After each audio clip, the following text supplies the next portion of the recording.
bahwa tahun 2028 agar bisa ditetapkan IKN ini sebagai ibu kota politik Republik Indonesia. Anggaran untuk kelanjutan pembangunan IKN itu 48,8 triliun rupiah untuk 5 tahun ke depan.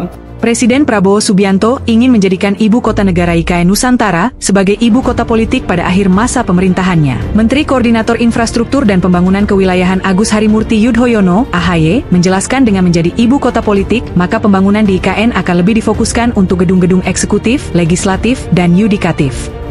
Ibu kota politik artinya kalau saat ini kita masih fokus menuntaskan pembangunan berbagai fasilitas untuk pemerintahan eksekutif, tentu belum lengkap karena syarat pemerintahan itu harus hadir pula lembaga legislatif. Kita berbicara DPR RI, DPD RI, tentu juga MPR RI.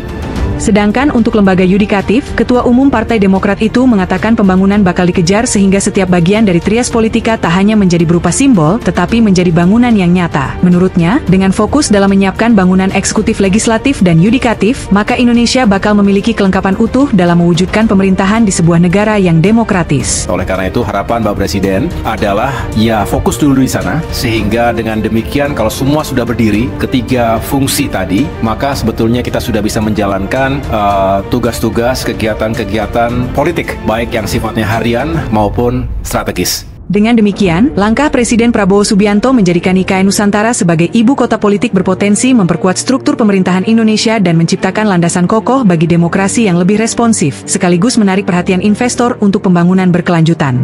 Baca buku Menata Kota melalui rencana detail tata ruang hanya di Andi Publisher.